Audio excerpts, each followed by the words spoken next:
kita ada pemahaman yang betul, kita bercakap bersandarkan fakta, bukannya sentimen ataupun propaganda, dan kita dapat filter information. Yang tu pun penting juga untuk kita filter information supaya information kita tu tepat dan bukannya silap. Okay, first and foremost, Abang Zainal, Alhamdulillah, thank you for accepting my invitation. Sama-sama. Terima kasih Jad sebab sudi jemput. Sangat sudi. Semua orang tengah tunggu Abang Zainal. Baik, saya rasa tak perlulah nak kenalkan Abang Zainal. Semua orang pun kenal. Dan ramai kat sini duk tanya tiap-tiap kali saya siaran. Tanya mana ZRA, mana ZRA. Saya kata tunggu Ustaz bagi ZRA macam relax dulu. Okay, dan first and foremost, malam ni kita akan bagikan pada dua fasa, iaitu first kali kita akan buat update tentang genjatan senjata. Kita nak tahu tentang terma-terma, kita nak tahu apa yang sedang berlaku, bagaimana pertukaran tahanan dan sebagainya. First block is genjatan senjata lah. Keduanya kita akan cakap tentang perang saraf. Lebih kita nak fokuskan kepada ramai yang rasa macam hopeless, Abang Nan. Saya bagi tahu, saya cakap dengan ramai orang sedih, orang depressed, orang rasa down. Tengok visual, kita sekarang ni tengah tengok genocide in real time. Kita tengah tengok pembunuhan secara live. Ni beza dulu dan sekarang.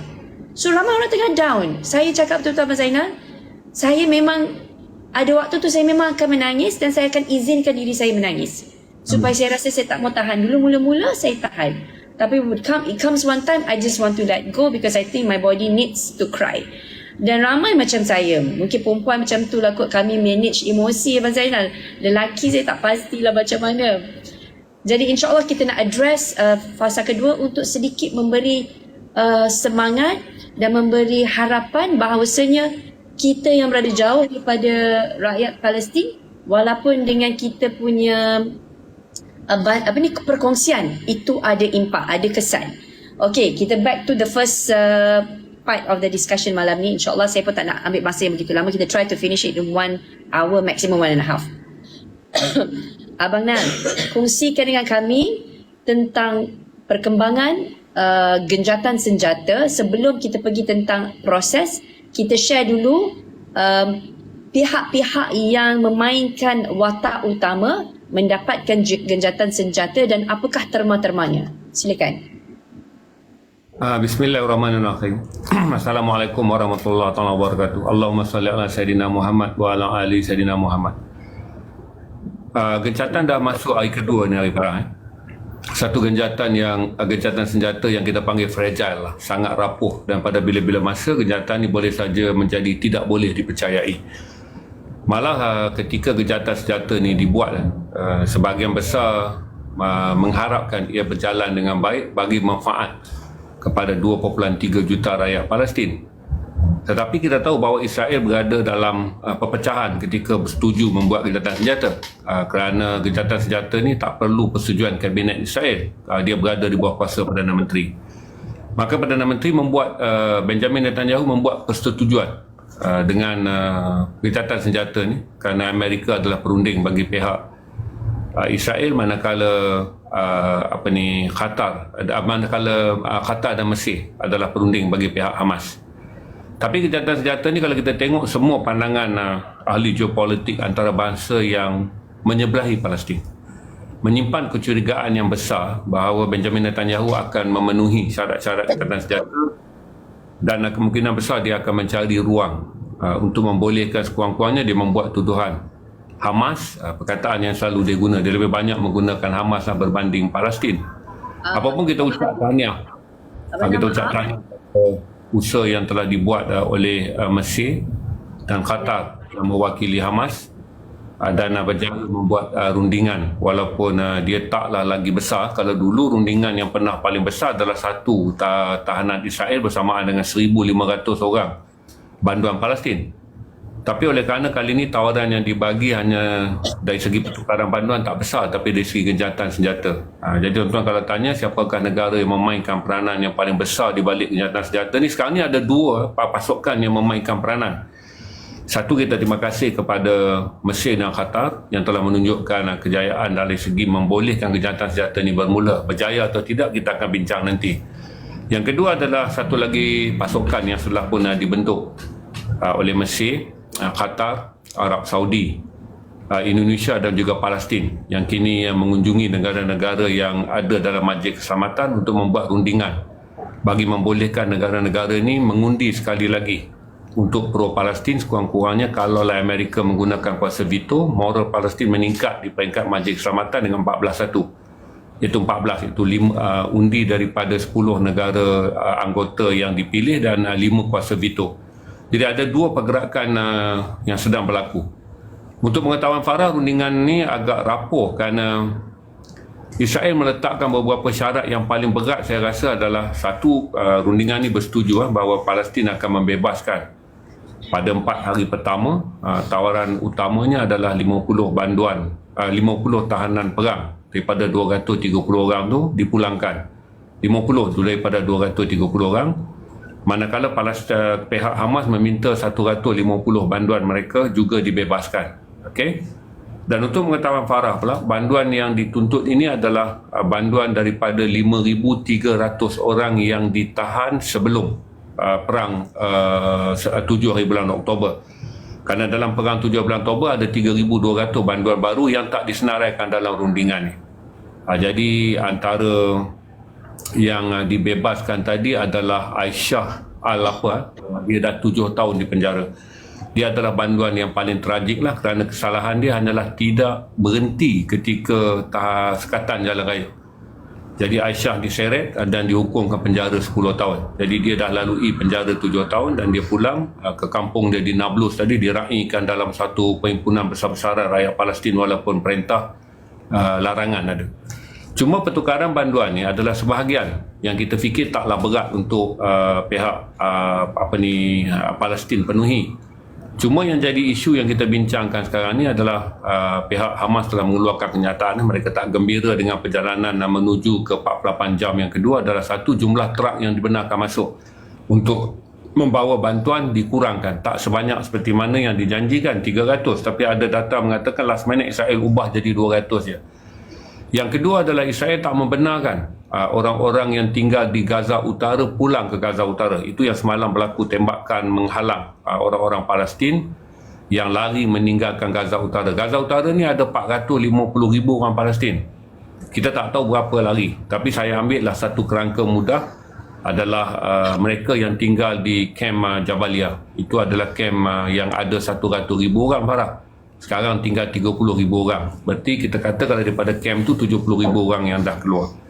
Jadi mereka nak baliklah ke rumah mereka kerana mereka menumpang di Khan Yunis. Mereka menumpang di tempat-tempat lain, sama ada di Central Gaza, Deir Arbalah, ataupun mereka dah berjalan sampai Rafah.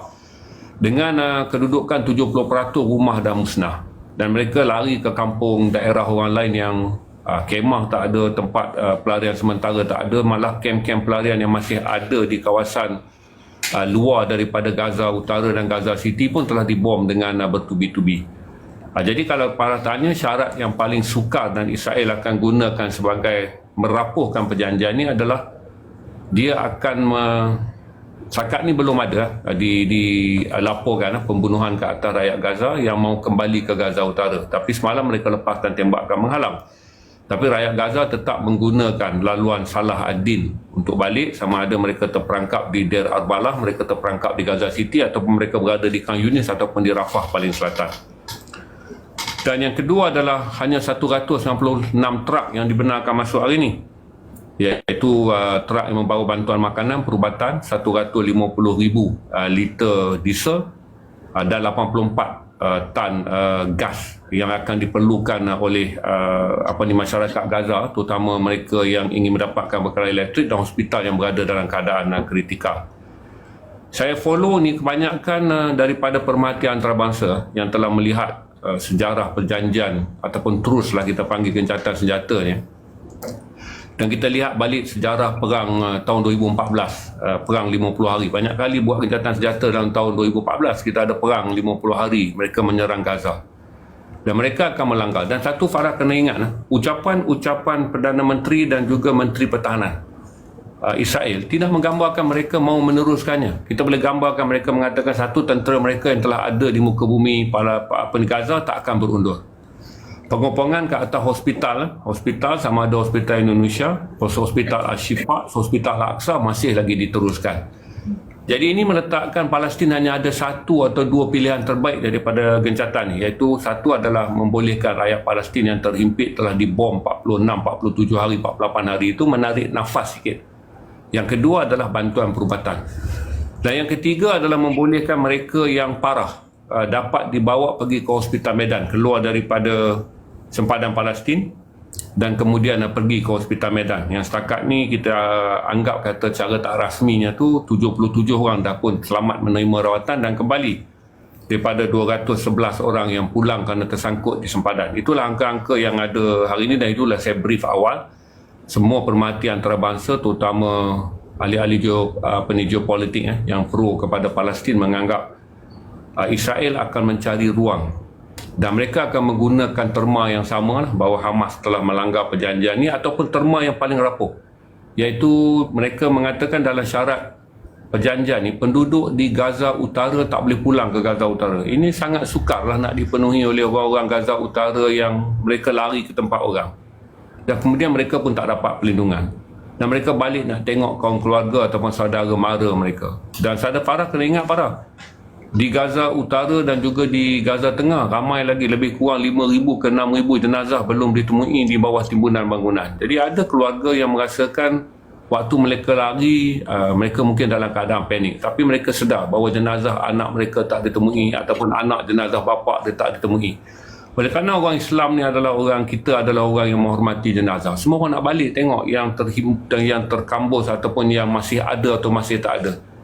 Jadi saya fikir yang paling fragile adalah satu pintu Rafah di mana Israel mula menunjukkan tanda-tanda untuk tidak menghormati jumlah truk yang dibenarkan masuk, tapi yang paling kritikal lah kalau masih ada pergerakan dan akhirnya ada kebangkitan di kalangan rakyat Palestin yang mahu pulang juga ke kampung halaman mereka di Gaza Utara, maka terus ni ataupun gencatan senjata rapuh ni akan menimbulkan kemarahan Hamas lah kalau ada pembunuhan ke atas rakyat Palestin. Itu dulu the last saya brief. Okey Abang Nan, saya nak minta Abang Nan tolong kita tidak gunakan perkataan Hamas sebab hari itu saya ada berbincang satu perbincangan dan terblok disebabkan saya rasa penggunaan perkataan tu. Mungkin kita boleh sebut H sahaja sebagai H, dan saya tengok pun ramai platform TikTok lain pun menggunakan H. Kalau Fatah kita sebut F sebagai alternatif. Okey, jelas sekali. So sekarang ni memang kita pun sedari bahawasanya ni adalah satu genjatan senjata yang sangat rapuh. Bukan saja sangat rapuh, yang sangat pendek. Okey, seperti yang Abang Nan cakap tadi, ada juga usaha yang cuba dilakukan untuk mendapat sokongan di peringkat United Nations, PBB, untuk sekali lagi diusulkan genjatan senjata yang permanen. Okey, kalau saya nak minta Abang Nan huraikan sedikit tentang apa yang akan berlaku lepas 4 hari ini. Okey, kalau saya tanya saya secara peribadi ada dua lah. Satu, Israel sedang menghadapi demonstrasi yang jumlah penduduk dia meningkat. Jadi sehari sebelum gencatan senjata, ketika Israel bermain dindong-dindong nak teruskan atau tidak, sebab gencatan senjata ni sepatut lebih awal, iaitu pada sehari sebelum tu pada pukul 10 pagi waktu mereka, 6 pagi waktu mereka dan 2 petang waktu kita. Kemudian mereka tangguhkan menjadi 24 jam, berkuat kuasa 7 pagi waktu mereka, 1 tengah hari waktu kita hari Jumaat. Kerana para kalau kita faham kedudukan sekarang, 21 kerusi daripada parti yang Osma Yahudi, daripada parti Torah Judaism dan juga daripada parti Religious Zionism, 3 parti ni yang ada 21 kerusi dan mereka menyertai kerajaan. Kabinet mereka berpecah kerana parti-parti yang dipanggil sebagai far right, iaitu ultra Zionis lah. Mereka tak mahu perjanjian ni.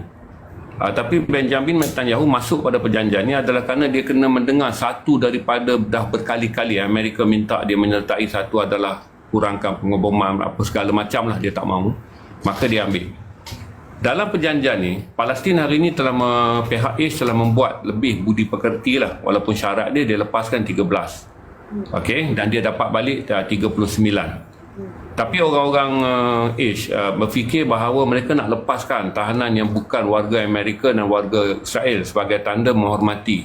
Jadi mereka lepas. Hal ini secara percuma yang tak termasuk dalam syarat perjanjian adalah 10 orang pekerja ladang berketurunan Thailand. Mereka lepas ni tak masuk dalam perjanjian dan seorang pekerja Filipina. Mereka lepaskan tak ikut syarat perjanjian lah. Jadi saya fikir kata kalaulah Benjamin Netanyahu menerima tekanan pertama daripada Itamar Ben-Gvir lah. Ini Itamar Ben-Gvir adalah pemimpin parti Yahudi yang memang dalam kempen pilihan raya dia kata kalau parti dia menang, sebuah negara Israel totok tanpa orang Palestin.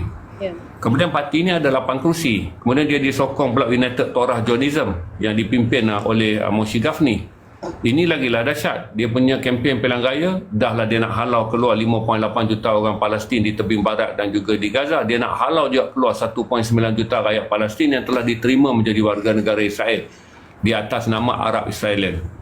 Dan yang ketiga adalah Bezalel Smotrich, Menteri Kewangan. Dia juga berkempen dalam pilihan raya dulu untuk menang 6 kerusi. Dia juga mengatakan bahawa sebuah negara Israel tanpa orang Palestin. Jadi oleh kerana di kabinet dia sendiri menghadapi masalah kerana kalau tanpa salah satu parti ni keluar, kerana kerajaan yang ada sekarang ni kerajaan majoriti 64 kerusi. Berarti dia hanya ada 4 kerusi, 3 kerusi saja daripada simple majority kerana Knesset dia ada 120 kerusi. Jadi Netanyahu secara dalaman dia ada 2. Kalaulah kita lihat rakyat Israel terus keluar protes dengan mengatakan dapatkan semua mereka yang ditahan oleh Hamas tanpa pecahkan gencatan ni. Berarti Netanyahu akan meneruskan gencatan ni 4 plus 10 10 10 kerana dia ada syarat kan 1 hari tambahan untuk 10 tahanan yang dipulangkan. 1 hari ganjaran untuk 10 yang dipulangkan. Berarti sekurang-kurangnya adalah 100 lagi yang ada kaitan dengan Israel dan Amerika. Sebab dalam tahanan ni ada 30 warga Thailand. 10 dah dilepaskan hari ini. Mungkin besok akan ada lagi pelepasan warga-warga yang gambarkan sebagai secara syarak Islam tak wajarlah tahan mereka kerana mereka bukanlah orang yang memerangi orang Islam. Jadi ada keyakinan saya sedikit bahawa kalau lepas 4 hari ni pun Israel tak akan pergi maksimum.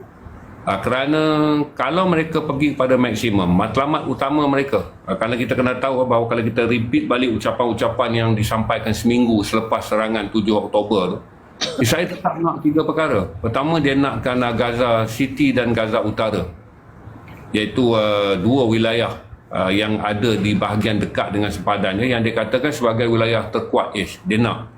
Yang kedua, kata dia kepada Amerika, dia mahu membina tembok. Dia maksudnya kali ini dia perang, dia masuk dan dia tak akan biar Gaza kembali seperti dulu. Dia mahukan Gaza yang telah ada tembok pemisah seperti mana dia bina. Dia bina di bahagian tebing barat. Yang ketiga, dia nak askar dan polis dia berada di tanah Gaza. Sama seperti mana dia letakkan askar dia di tebing barat. Ramallah, Nablus, Jericho, Tulkarem, Hebron, semua tu dia takbir. Sedangkan Hamas sebelum ni ada otonomi yang tersendiri di mana pergerakan di 5 daerah dan kedudukan 2.3 juta rakyat Gaza tak ditakbir oleh orang Israel. Dan paling sukar kalau nak baru buka rundingan ni kan, dia akan mengatakan bahawa dia tak nak lagi berunding dengan H, dia nak berunding dengan F. Ini akan menjadi lebih complicated kerana mereka juga sedang mengusahakan untuk menghapuskan H daripada wakil rasmi dalam istilah bercakap tentang Gaza. Walaupun H adalah parti yang menang pilihan raya. Ramai orang ingat H ni macam gerakan. Yang berpegang adalah Al-Qassam, tapi H adalah parti yang menang majoriti penuh kerusi di Gaza pada pilihan raya 2007. Selepas 2007 tak ada pilihan raya. Diadakan kerana banyak sebab. Tapi H dan F sentiasa menandatangani perjanjian di mana kedua-dua pihak bersetuju walaupun tiada pilihan raya baru, kedua-dua pihak bersetuju kita kembali kepada status quo keputusan pilihan raya 2007. Jadi saya fikir kata sekiranya tekanan terus datang daripada Bezalel Smotrich, terus datang daripada Itamar Ben-Gvir dan juga Moshe Gafni, kemungkinan besar mereka akan meneruskan serangan dan akhirnya menjadikan 4 hari ini adalah maksimum tanpa hari yang kelima. Okey. Satu possibility yang menyakitkan, yang menggerunkan, yang membimbangkan. Dan pastinya kita mengharapkan sesuatu yang lebih baik. Okey Abanal, satu yang saya nak sentuh sedikit ialah tentang isu memang dari tempoh hari lagi ada ura-ura yang mengatakan bahawasanya mungkin pihak F akan diletakkan sebagai penguasa dan pengurus takbir Gaza selepas ini walaupun dinafikan oleh Israel.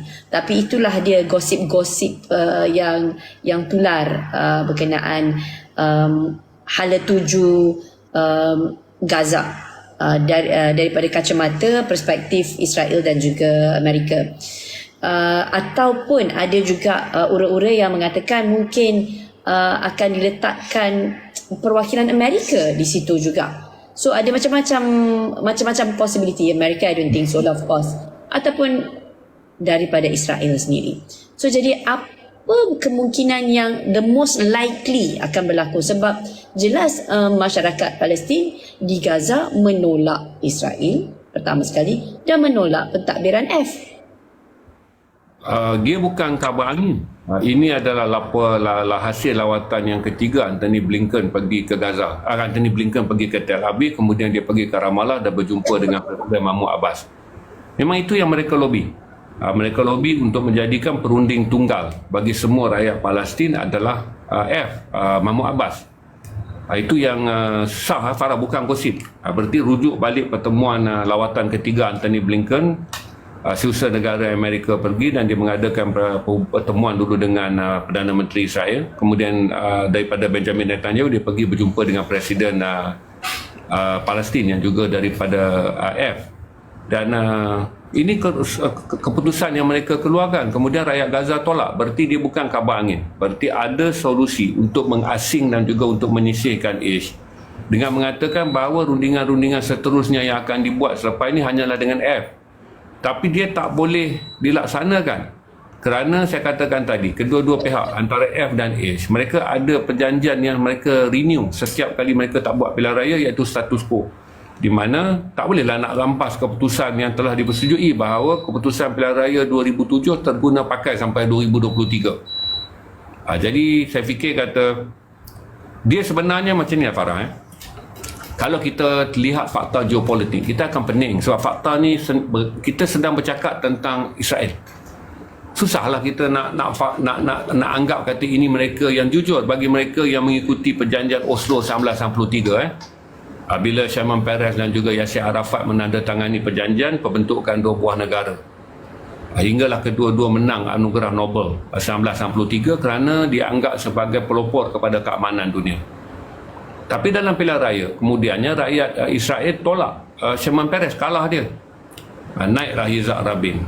Naiklah yang seterusnya lah, Yitzhak Rabin, Ariel Sharon, sampailah apa sajalah kita sebut. Kesemua ni tak menunjukkan minat untuk menyelesaikan two-state solution. Yang sekarang saya heran orang masih lagi duk kata two-state solutions, two-state solution dah tak wujud. Sebab selepas perjanjian damai Oslo, Israel terus saja mengambil tanah-tanah milik orang Palestin. Yang dalam stream saya dah tunjuk Reuters punya peta baru kan. Kalau ikut terus dulu, Palestin masih lagi memiliki 45% tanah. Sekarang ni Palestin tinggal 15% tanah aja, campur Gaza dan juga tanah di West Bank. Berarti dalam tempoh 90-an tu mereka telah melakukan perampasan lebih daripada 20% tanah.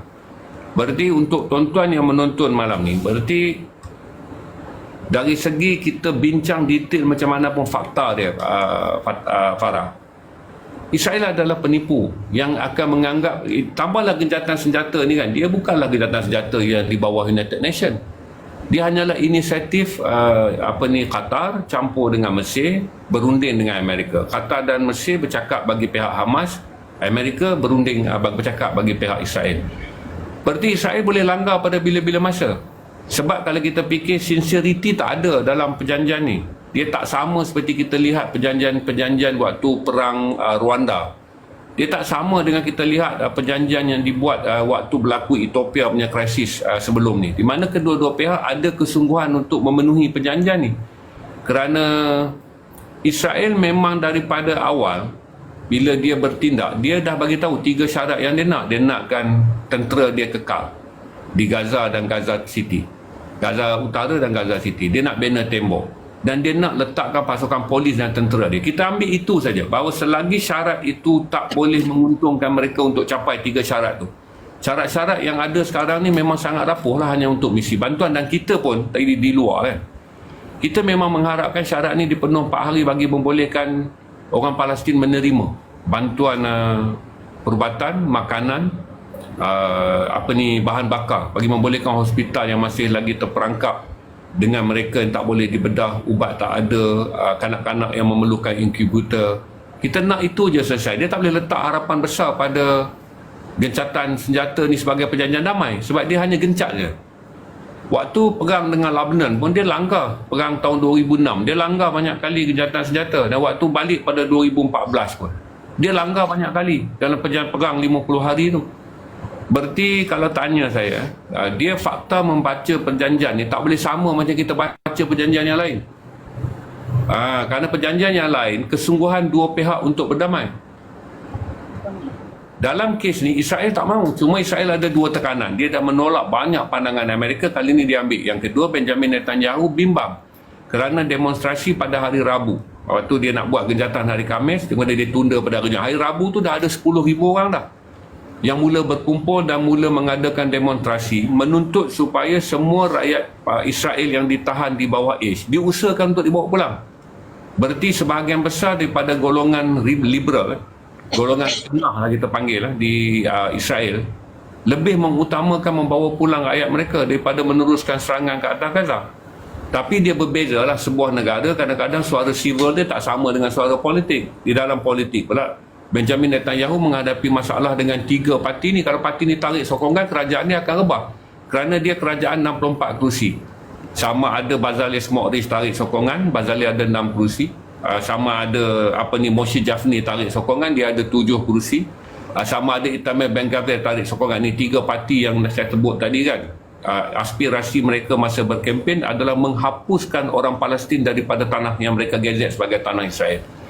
Jadi perkembangan saya fikir kepada kita semua, satu, kita berdoa kepada Allah yang terbaik yang di mata Allah untuk rakyat Palestin. Allah Maha mengetahui, itulah yang terbaik. Tapi kita sebagai orang yang hanya melihat dengan mata fakta, kita fikir kata ini adalah fragile.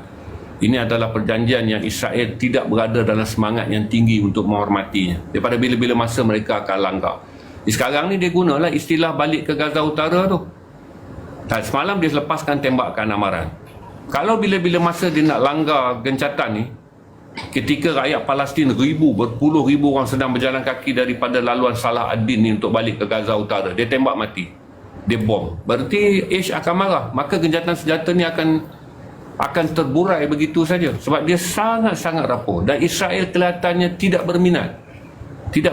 Cuma kecuali selagi sokongan daripada keluarga yang masih lagi ditawan. Sebab pelepasan kali ini hanya membabitkan wanita dan kanak-kanak. Bantuan Palestin yang dilepaskan pun hanya wanita dan kanak-kanak.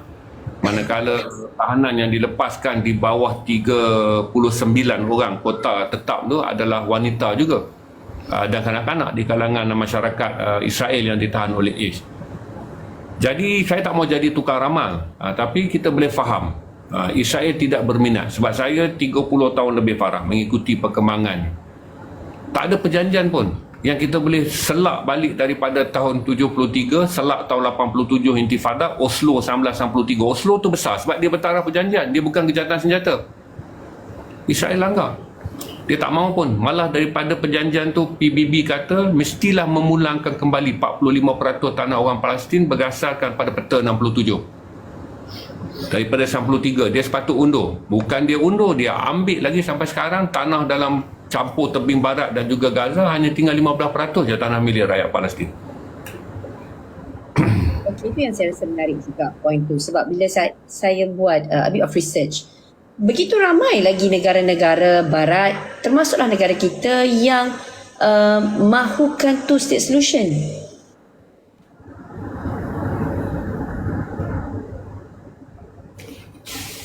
Saya tak pasti sama ada orang faham atau tidak lah. Kalau two-state solution ni nak datang kan, two-state solution ni nak datang, kita akan kata okey, nak balik daripada punca mana? Tentulah kita nak balik kepada punca perjanjian yang tertinggi yang pernah ditandatangani, iaitu Oslo 1963. Betul kan? Kalau kita nak buat two-state solution sekarang dengan melihat tanah hijau 15% je. Kalau Israel kata di Israel, dia mesti nak. Dia kata kalau two state solution, dia tak nak balik 93 punya persempadanan yang menggunakan peta 1967 selepas perang Arab Israel 5 hingga 10 hari bulan Jun, Farah. Dia mesti fikir kalau sekarang dia kena serah balik 32% tanah, pasal nak balik 47% tanah Palestin. Sebab tanah Palestin tinggal 15. 37 ni bukan tanah kosong, tanah yang telah diduduki oleh orang-orang Israel, yang telah dijadikan kebun, yang telah dijadikan ladang. Jadi two state solution ni, saya pun nak nasihat kepada ahli politik je supaya faham di bahagian manakah Israel akan kata two state solution. Sekarang ni kan kita bercakap tentang kegagalan two state solution adalah perebutan tentang Baitul Maqdis Timur, di mana Baitul Maqdis Timur ni ada Old City, di Old City lah ada Masjid Al-Aqsa. Di Old City juga Israel nak sebab di situ ada Haikal Sulaiman. Okey, perdebatannya. Banyak orang kata tentang selesailah Baitul Maqdis Timur ni maka selesaikan. Tak boleh selesai sebab tanah Palestin tinggal 15% saja. Berarti kalau nak balik two state solution, Palestin akan ada juga permintaannya. Takkanlah tinggalkan kami 15% tanah. Betul. Israel pula kata mustahil dalam keadaan sekarang kami boleh tanah-tanah Israel yang dirampas dibuka oleh settlers, orang yang datang merampas tanah ni semua pelampau Israel. Berarti takkanlah mereka nak sebahagian daripada tanah ni, Farah, telah diduduki lebih daripada 20 tahun. Two state solution ni nak pulangkan balik map dia. Saya tak fikirlah orang Palestin akan kata kami nak 15% yang ada sekarang. Mestilah orang Palestin nak balik genjak kita tengok balik perjanjian 93 sebab dia bertaraf perjanjian. Berarti kalau perjanjian tu orang Palestin akan ada 47%, berarti Israel kena pulang 32%. Mana satu Yahudi yang akan kosongkan tanah dia sekarang untuk dipulangkan kepada orang Palestin? Berarti two state solution ni adalah khutbah orang-orang yang nak tunjukkan kata ada jalan penyelesaian tanpa melihat the real situation. Sebab perampasan tanah yang diambil selepas 1993 semuanya dibuka oleh kumpulan ultra Yahudi. Apakah kalau kita tengok pecahan sokongan kan, undi yang diperoleh oleh parti-parti ultra semua datang daripada settlers, perampas tanah. Yang saya kata yang dimenangi, tengok kedudukan pecahan undi kursi-kursi yang dimenangi oleh Itamar Ben-Gvir melalui parti dia Osma Yahudi. Tengok kawasan yang dimenangi oleh parti-parti ultra seperti Torah Jordism yang dipimpin oleh Moshe Gafni, saya kata. Dan tengok kawasan yang dimenangi oleh Religious Zionism yang dipimpin oleh Bezalel Smotrich. Ini semua adalah pengundi-pengundi yang sekarang duduk di atas tanah milik orang Palestin. Jadi two state solution taklah mudah macam kita cakap. Oleh kerana orang ni cakap, kita pun nak bercakap. Sedangkan kita tak tengok peta. Two state solution tak mungkin lah. Dia akan mencetuskan perang yang sangat besar. Kalaupun sekarang ni nak balik macam mana? Palestin pergi runding. Israel kalau nak balik two state solution, berarti parti-parti ultra akan keluar. Kerajaan mereka akan jatuh. Naik lagi kerajaan baru. Berarti dia adalah sukar. Saya suka mengingatkan kata-kata yang katakanlah saya ada kesimpulan lah, Farah. Saya akan kata kata-kata akhir sebelum wafatnya, sebelum syahidnya marhum Syekh Izzuddin Al-Qadar bin Muhammad bin Jusuf bin Mustafa bin Muhammad Al-Qassam tahun 1935. Khutbah akhir dia sebelum dia dibunuh oleh tentera Israel dan juga polis British sebelum jadi Israel punya negara tahun 48. Kata dia, tidak akan merdeka bangsa ini melainkan dengan perjuangan bangsa ini. Itu ayat dia last. Dan sebab itulah Hamas bila tubuhkan, mereka namakan Brigade Hamas sebab Hamas waktu tubuh 86. Dia patah balik ke sejarah. Dia balik tahun 1935 di mana dia mengambil ucapan seorang lelaki yang lahir di Latakia, Syria, yang kemudian 1911 mengumpulkan wang di bawah nama Wakaf Al-Qassam, dihantar kepada orang Islam di Libya untuk memerdekakan Libya dan Algeria daripada Itali. 1918 bila British nak masuk ke Syria, dia berperang. Kemudian bila dia lihat Yahudi dan British datang ke Palestin, dia pergi juga berperang hinggalah dia syahid. Dia syahid pertama yang kemudiannya memberi aspirasi kepada orang Palestin untuk bangkit. Jadi kalau kita nak harapkan rundingan damai ni, Farah, terutama sekarang media sosial kan, kita tak ada fakta lama.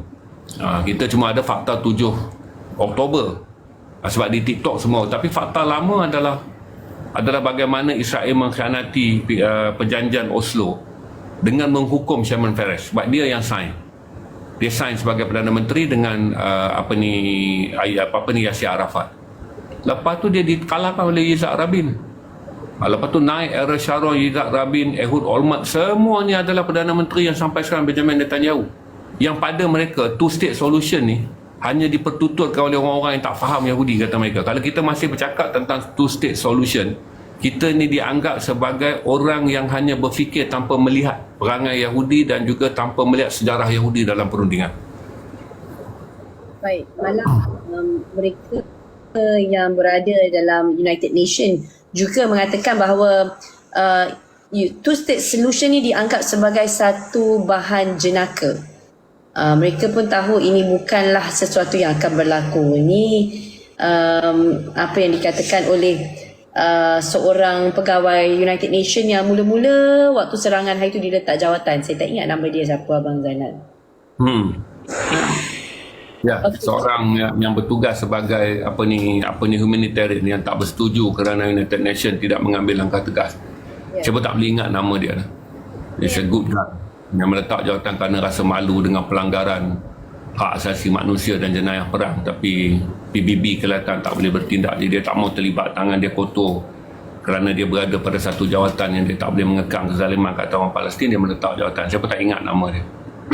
Dan dia sendiri mengatakan di sewaktu diwawancara, dia kata two state solution ni adalah something pegawai-pegawai PBB akan tertawakan. They know it's an open joke.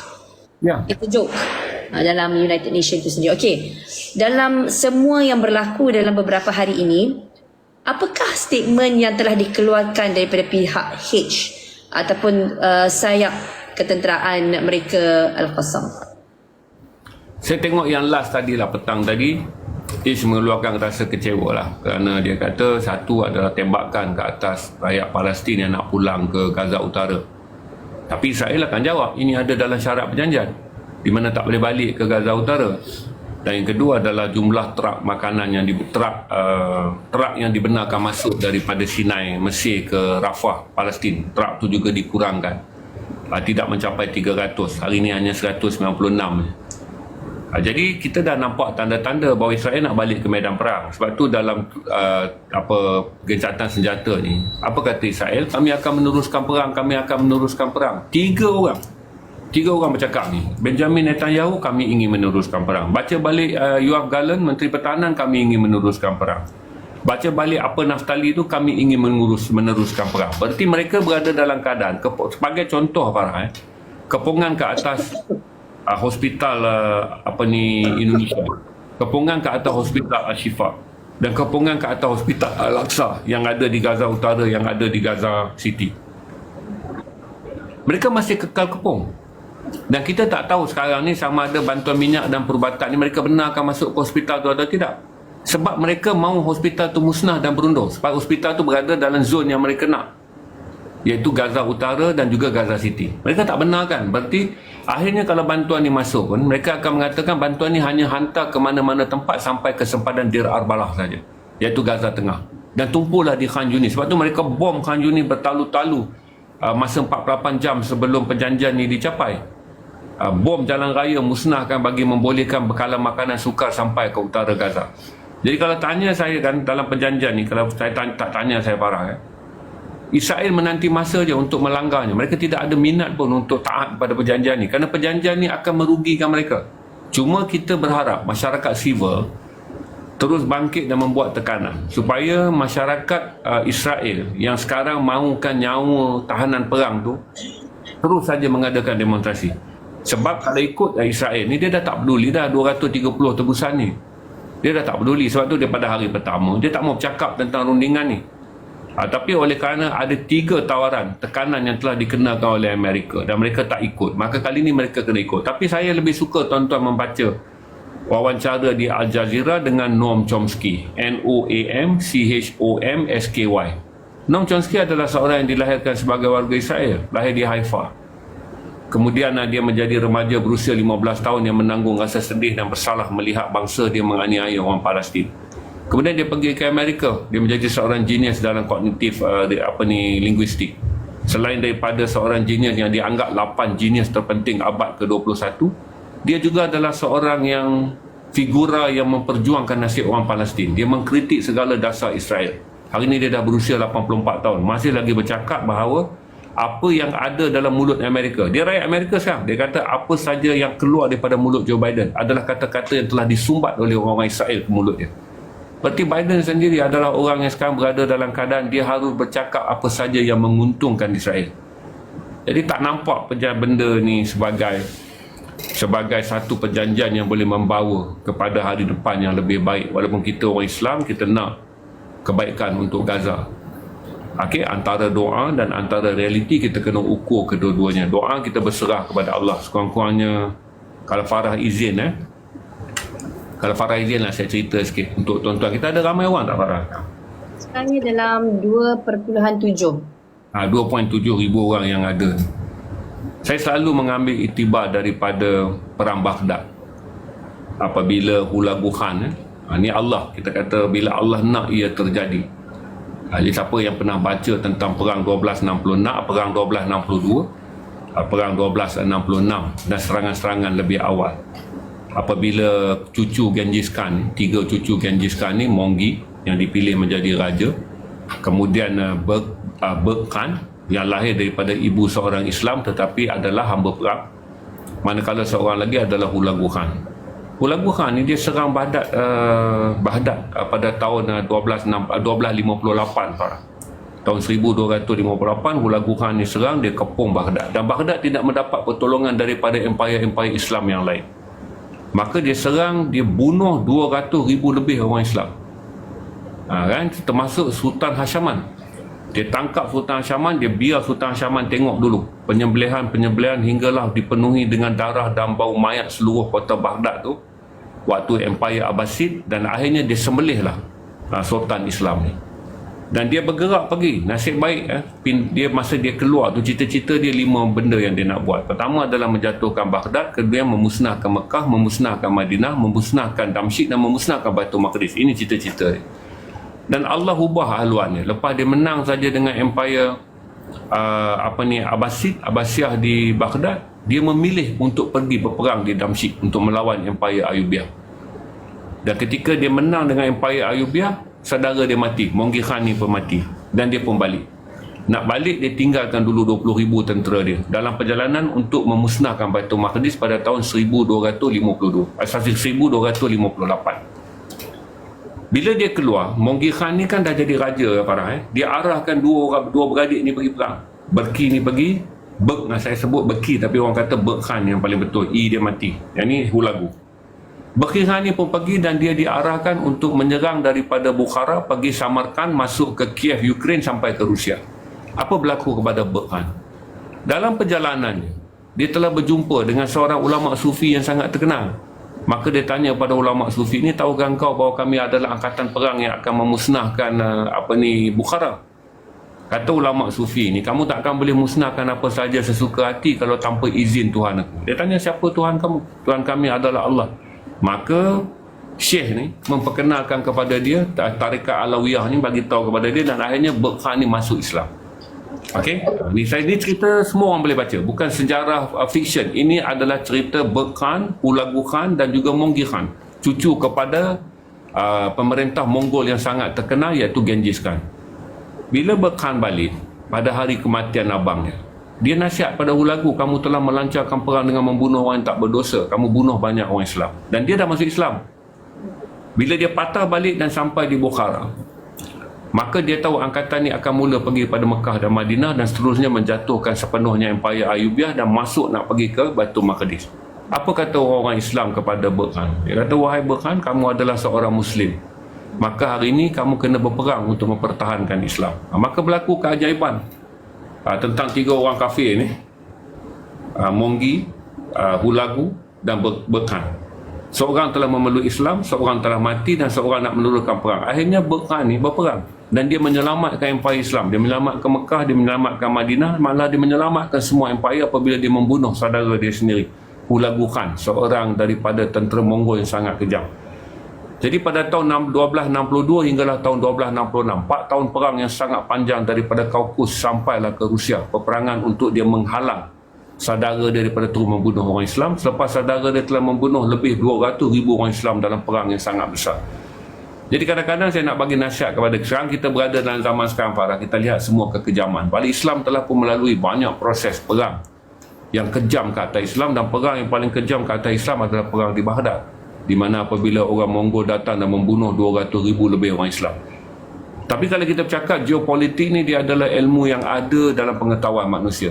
Tetapi ada satu perkara lagi kita kena yakin, apabila Allah nak datangkan satu bantuan kepada kita, orang-orang yang sabar, orang yang banyak berdoa, orang yang tak menyebar fitnah di kalangan sesama sendiri, orang yang tidak berburuk sangka, orang yang pada malam hari dia berserah kepada Allah.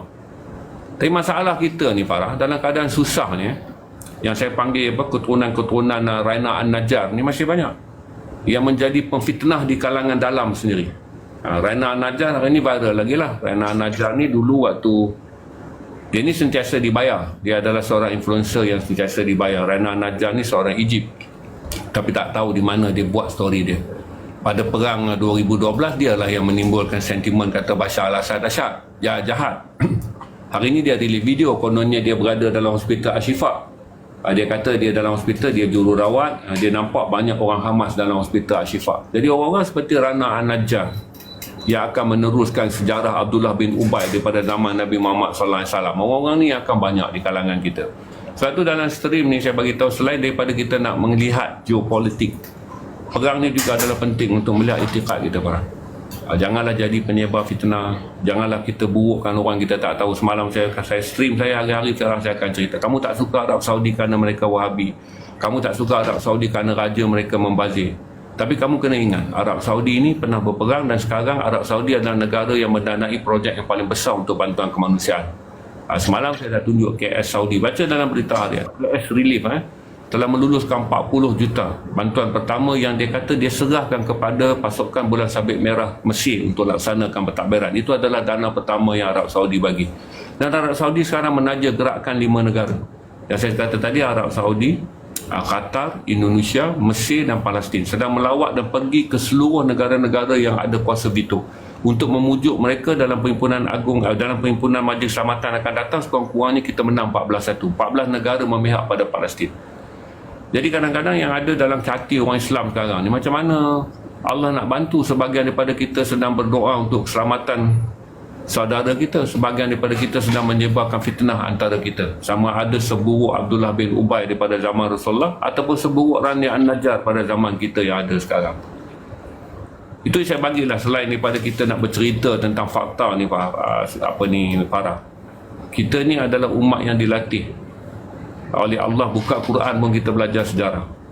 Kita belajar sejarah, dan Quran ni banyak perkisahan dia adalah sejarah. Kita hidup sekarang pun kita lihat sejarah, bahawa dalam banyak peristiwa keajaiban telah berlaku apabila Allah telah memilih. Kalau dia tak pilih daripada kalangan kita kerana kamu tidak layak lagi membela Islam, dia boleh pilih orang macam Burke daripada keturunan yang sangat zalim Genghis Khan, diberi hidayah dengan hanya berjumpa dengan gerombolan sufi di tengah padang pasir Bukhara. Islam tanpa tahu banyak benda pun, dia Islam pun tak sebab tahu banyak benda, maka dia balik. Bila datang kepada dia, orang-orang Bukhara kata, apabila kamu beriman dengan Allah, maka kamu tak lagi berpegang pada prinsip pedang orang Mongol tak boleh membunuh orang Mongol. Burke ni tak nak perang. Dia kata, aku ni bangsa Mongol, kami ni dibesarkan dalam tradisi perang, orang Mongol tidak boleh membunuh orang Mongol. Tapi kata orang-orang Islam, wahai Burke, kamu telah menjadi seorang Muslim, tanggungjawab kamu bukan lagi pada bangsa tapi pada agama, maka kamu sajalah yang mampu. Itu yang Burke Khan pergi dan pintas saudara dia Hulagu Khan dalam perang yang panjang selama 4 tahun daripada Kaukus sampai ke sebahagian wilayah Rusia, dan dia menang, dan dia menyelamatkan Mekah, Madinah dan Baitul Maqdis pada waktu itu. Jadi Allah pernah menunjukkan kepada kita sejarah selepas Al-Quran. Ini sejarah 500 tahun selepas wafatan Rasulullah SAW, 1266. Allah masih turunkan keajaiban kepada kita, dengan syarat kita ni kekal lah sifat kita ni sebagai orang yang meminta pertolongan Allah. Kalau hari-hari kita fitnah orang, hari-hari kita memburukkan orang, hari-hari kita menjadi orang yang kemudian yang boleh kita gambarkan sebagai umat yang sebenarnya tidak menunjukkan akhlak, tidak menunjukkan adab dan tidak menunjukkan rasa tunduk pada Allah dalam keadaan kalah, macam mana Allah nak bantu kita? InsyaAllah. Okey, ini yang membawakan saya kepada perang saraf. Sebab bila kita bercakap tentang fitnah ni, ini lain tidak bukan kita terpaksa bercakap tentang perang saraf. Sekarang ni memang bukan sahaja perang di lapangan, tapi ada juga perang dalam alam maya. Dan saya ni sebenarnya tak naklah cerita yang negatif sahaja. Sebab saya rasa kita ni dijamu visual terlalu negatif. Jadi saya nak bawa juga kita punya perbincangan ni pada sudut yang positif juga, yang ada sedikit unsur berita gembira kepada kita yang menonton yang 2.9 ni. Sebab pasti ramai yang emosi terusik. Abang Nal pun saya rasa emosi terusik. Saya sebagai ibu, saya emosi terusik. Saya tengok bagaimana tahanan perang, anak-anak muda yang kembali ke pangkuan ibu. Saya sedih sebab anak saya lebih kurang umur tu, Abang Nal.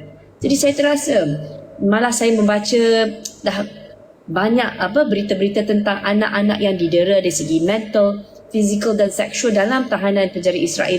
Ia tetap memberi satu perasaan yang kita rasakan, walaupun seorang, dua orang, 30 beberapa orang ni keluar, ramai lagi, beratus-ratus lagi yang dekat dalam sana tu. So kita punya kegembiraan tu pun tak holistik, tak complete. Tapi apa pun yang saya nak bawakan dari satu sudut ialah, iaitu tentang perang saraf yang menampakkan sedikit kejayaan dalam perang kali ini, serangan kali ini yang tak pernah kita lihat. Abang Nal sudah pun membawa isu Palestin dah begitu lama. Saya ni sejak 2010. Tapi yang tahun ni saya tak pernah nampak sebelum-sebelum ni. Abang Nal sebagai orang lama dalam industri media, yang pakar bukan saja dalam industri media perdana, tapi saya kira dalam perang saraf pun abang terror juga. Kongsikan what is happening. Apa yang membuatkan formula Palestin ni mendapat sambutan sokongan yang begitu luar biasa, termasuk daripada kalangan mereka yang sebelum ini pro-Zionis. Saya fikir adalah kerana kualiti. Sama ada kita, saya sentuhkan dulu kualiti dalam pendidikan sekular. Negara-negara sekular, kualiti dalam pendidikan sekular, walaupun mereka adalah dilatih untuk belajar sistem apa yang disebut sebagai menjadi kaya, tapi mereka juga belajar bagaimana membina tabandun kemanusiaan yang bagus, pembunuhan, kezaliman. Orang Eropah telah menanggung kezaliman daripada Perang Dunia Kedua. Kalau saya cerita balik dekat Farah, apa menjadikan etis berkembang pada tahun-tahun 60-an, kerana orang Eropah merasa kecewa kerana mereka mengatakan kalau Allah itu ada, kenapa Allah membiarkan berjuta-juta, berpuluh juta orang mati dalam Perang Dunia Kedua. Maka lahirlah etis. Kemudian Existentialism, walaupun Tuhan ada tapi Tuhan tak adil. Ini adalah satu gerakan-gerakan yang kemudiannya besar di Eropah. Tapi lama kelamaan, walaupun mereka ini adalah orang yang tidak, dia sekular ni, negara yang tidak menjadikan agama sebagai pegangan, tapi semua orang ada rasa insani yang tinggi kerana sistem pendidikan ni juga menggagaskan banyak kualiti daripada pembinaan manusia.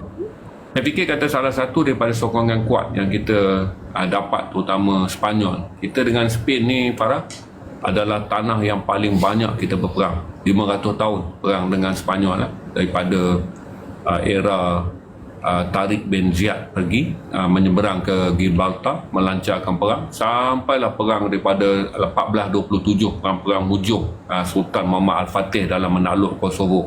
Ini adalah perang yang panjang, 500 tahun. Tapi hari ini orang-orang Sepanyol yang paling awal sekali mengatakan bahawa mereka akan mengiktiraf Palestin. Di kalangan negara Eropah ini satu kejutan, di mana Sepanyol kata mereka akan menjadi negara yang ke-123 untuk mengiktiraf Palestin. Dan kemudian Sepanyol antara negara yang menyokong pendakwaan ke atas Israel ke ICC. Satu. Yang kedua, kita lihat juga negara-negara Kristian Vatikan di Amerika Tengah.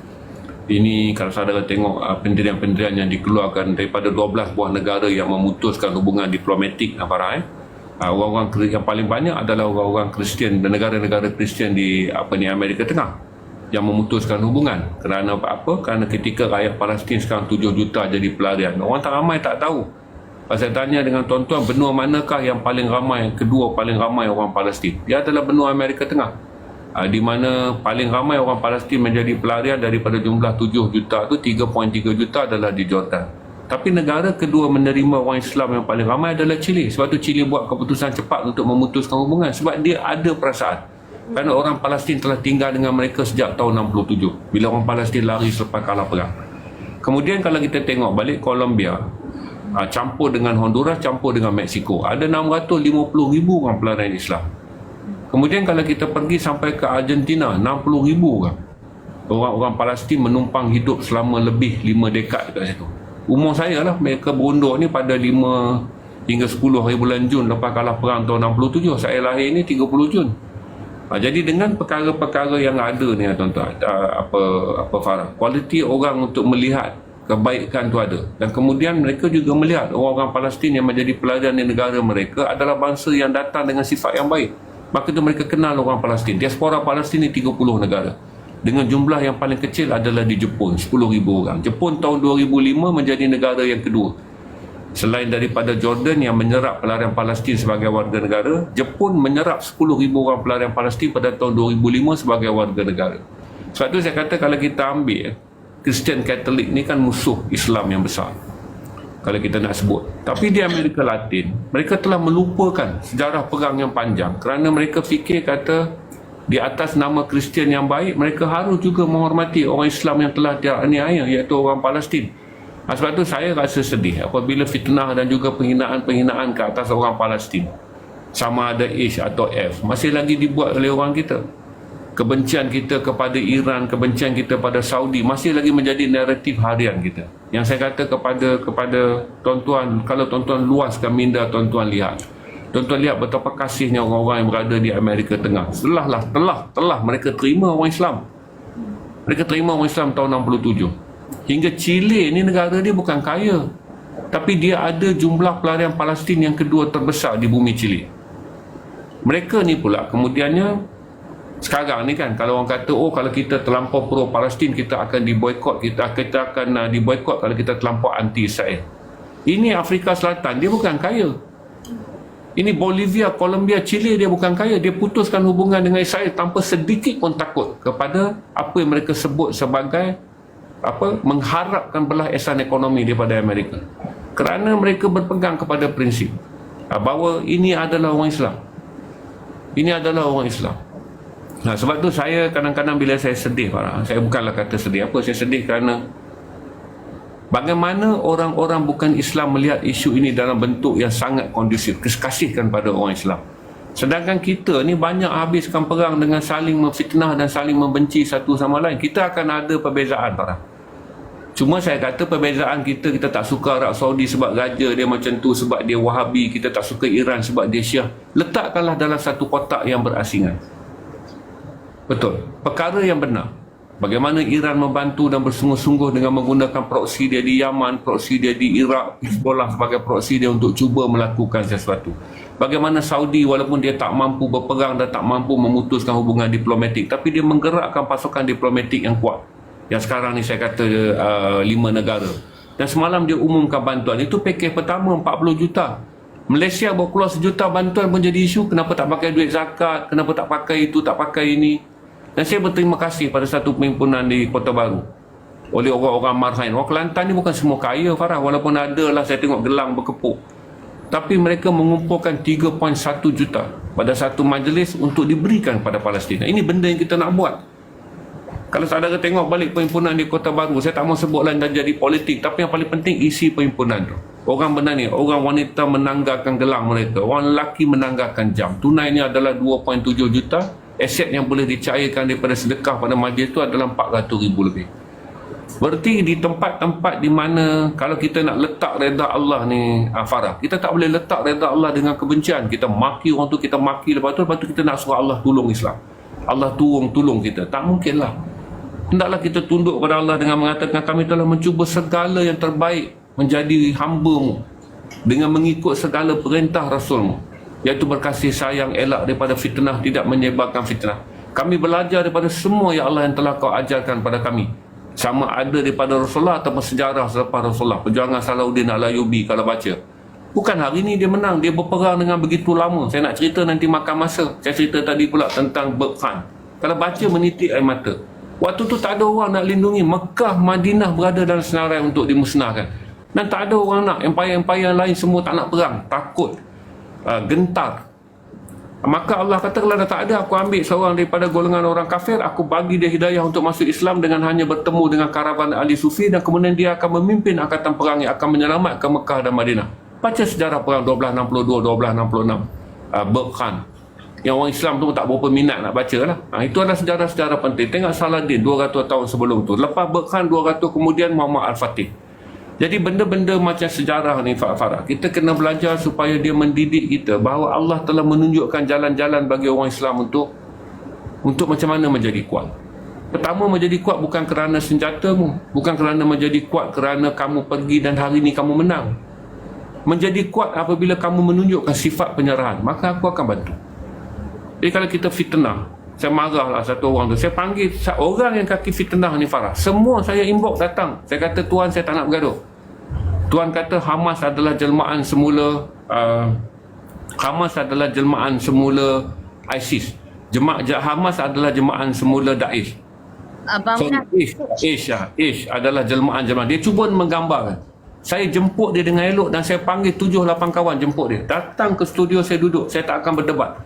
Tapi hendaklah kamu bercerita dengan berprinsip yang kepada pegangan hujah. Kamu nak pegang cara berhujah Imam Syafi'i, silakan. Ataupun kamu nak ikut cara saya berhujah dengan berpegang kepada apa falsafah hujah Imam Ghazali, silakan. Tak ada masalah. Saya tunjuk kalau kita nak pegang falsafah hujah Imam Ghazali. Baca ni. Ni buku-buku asas untuk orang Islam. Saya tunjuk sekejap lah kan, saya tak tunjuk. Kata Imam Ghazali, apabila kamu nak berhujah tentang satu perkara, jangan kamu ditipu oleh ilmu kamu. Apakah yang akan menipu ilmu kamu? Kata Imam Ghazali, kamu pergi pinjam ilmu kerana dalam diri kamu ada buruk sangka. Kita syak dekat orang, kita tak suka orang-orang Saudi ni, Wahabi lah, apa macam Iran, Syiah. Maka kita pergi mencari dalil-dalil untuk memenuhi kebencian kita, maka kita hujahkan sebagai ilmu. Imam Ghazali kata orang ni paling tak guna. Ambil itu, Imam Ghazali kata berpaling, jangan tunggu dan jangan kamu lihat mereka, perangi mereka. Orang yang berhujah adalah untuk menyebarkan hasad dengki dan kebencian. Jadi sebenarnya kita stream bagi idea ni apa semua bukan tentang akal. Islam ni akan masuk, kita ni akan masuk syurga bukan kerana akal kita. Allah tengok bahagian paling dalam adalah hati. Tak pernah datang 20 orang lebih Farah, pembenci-pembenci yang membawa hujah. Saya jemput dengan kata, saya tak akan bercakap. Saya nak suruh tuan jelaskan je, tapi tuan mesti boleh menjawab dengan ilmu. Kalau tuan kata Ish ni adalah sama macam Daesh, Ish ni sama, apa hujah tuan? Sebab semua kata mungkin, hati-hati, jangan percaya sangat. Kata Imam Ghazali, mungkin hati-hati kalau barangkali. Tak boleh digunakan untuk buat tuduhan besar kepada orang. Kita tak boleh gambarkan orang dengan cenderung memfitnahkan dia berasaskan pada hujah kita yang kalau mungkin maka mana tahu. Tak boleh. Kata Imam Ghazali, inilah orang yang sebenarnya ilmu dia jangan kamu dengar. Kerana ilmu dia, kata Imam Ghazali ni, telah dirosakkan oleh hasad dengki dan syakwa sangka. Berpalinglah kamu kepada mereka. Tak ada seorang berani datang Farah. Setakat ni saya inbox, saya kata datang. Tak ada. Saya bukan kata saya nak apa, sebab saya akan nak dengar dia kata tu satu benda yang kemudian saya kata dekat dia, buktikan. Sebab fitnah-fitnah yang memburukkan Palestin, yang sedang memburukkan Ish, yang sedang memburukkan F, adalah fitnah yang tak boleh dibuktikan, syakwa sangka je. Hari ni ada lagi orang inbox saya, Iran ni macam tu, macam saya kata dekat dia, boleh tak kita hidup tanpa datang dan dengan mengatakan ini sangkaan kita? Kalau kita nak hidup dengan bersangka, Farah, kita akan mati dengan hati yang lebih hitam daripada perbuatan kita. Kita sangka ni banyak, tapi kita tak buat. Tak sempat nak buat lah. Ini sangka orang ni tak betul, orang tak betul. Maka kita mati walaupun kita tak buat jahat. Tapi kita pulang dengan seketul hati yang hitam, penuh dengan sangkaan buruk pada orang. Di dalam perang ni saya juga nak bagi tahu, sebab kita ni bukannya geopolitik so-called secular level. Kita adalah orang-orang yang mencintai Islam, mencintai agama. Cuma bidang kita ni wartawan, kita boleh ambil dah sikit geopolitik. Saya ni minat sejarah, saya letak. Tapi akhirnya dia tentang akidah kita, tentang hati kita. Macam mana Allah nak bantu? Lebih banyak orang masuk menyebarkan fitnah daripada berdoa kepada Allah. Lebih banyak orang suka menggambarkan keburukan sama Islam daripada kata, tidakkah kamu pandang kebaikan orang ini kerana hari ini dia telah menolong orang Palestin. Mari kita gandakan kebaikan kita supaya kebaikan kita melebihi daripada dia. Sebab cemburu yang dibenarkan dalam Islam adalah ibadah. Itu saya jawablah Farah untuk pembenci-pembenci dan mereka yang saya kata daripada keturunan Abdullah bin Ubay dan juga mereka yang sama macam Rani An-Najjar, yang memfitnah, yang menceritakan segala macam. Kamu tidak mempunyai bukti. Kamu akan menggunakan teori konspirasi yang Amerika gunakan. Kamu cuba membayang-bayangkan, kamu cuba mengada-adakan, kamu cuba menimbulkan syak dan kamu cuba menjangkitkan kebencian kamu ke atas orang lain. Sedangkan bukti tabayun iaitu hujah yang ada saksi dan ada nyatanya, itu kamu tak ada. Masya Allah. Thank you Abanal. Setiap kali Abanal datang ke platform saya, bukan saya rasa perkongsian tu untuk orang lain, selalu untuk saya juga. Thank you. I just want to say thank you on that. Okay, sekarang saya nak bawa Abanal kepada satu lagi sudut, iaitu rasa kesedihan ummah melihat apa yang sedang berlaku. Itu saudara kita. Kita pun berpegang kepada hadis bahawa kita ni kalau tak rasa sakit, itu maksudnya kita bukanlah seorang mukmin. Sebab tanda seorang mukmin tu ialah bila saudara dia sakit ataupun dalam keadaan teranaya, dia juga akan rasa sakit sebagai satu badan. Kalau demam, dia kepanasan, kita pun akan rasa satu badan akan rasa panas. Dan kalau satu bahagian sakit, seluruh badan akan rasa sakit. So kita semua sedang sakit banget. Sakit tu rasa setiap masa. Rasa ada satu lump on your throat all day long. Sometimes kita rasa mengkelan kat tekak tu bila tahan sebab. So ada juga yang beranggapan usaha kita sebagai contohnya tak cukup. Saya tak nak pergi jauh. Saya nak pergi start dengan social media. Sebab kita berada di platform social media, kita juga ada peranan di social media. Ada yang kata setakat aku share 1, 2 story, 3, 4 story ni, walaupun aku share 10, 20 story pun tak ada impak, tak ada apa-apa. Komen Abanal. Doa dan usaha kerana Allah ni bukan macam judi, beli RM1 lepas tu boleh nampak dapat RM2. Bukan berniaga. Doa dengan berjihad jalan Allah, walaupun sekecil-kecil jihad adalah berkongsi tentang perkara baik. Dia bukan macam ni beli emas 1 gram 324, esok jual 369, untung RM20. Bukan, tak boleh macam tu. Itu saya kata kan, bagaimana kita menjadi orang yang lemah kerana kita tak pegang senjata kita yang paling kuat, iaitu yakin kita kepada Allah. Farah kalau baca buku ni, saya tak mau tunjuk, takut nanti TikTok kacau ni. Saya tunjuk sekejap. Baca buku. Boleh jual kot produk? Tak, saya tak jual. Ni kalau nak masuk stream saya.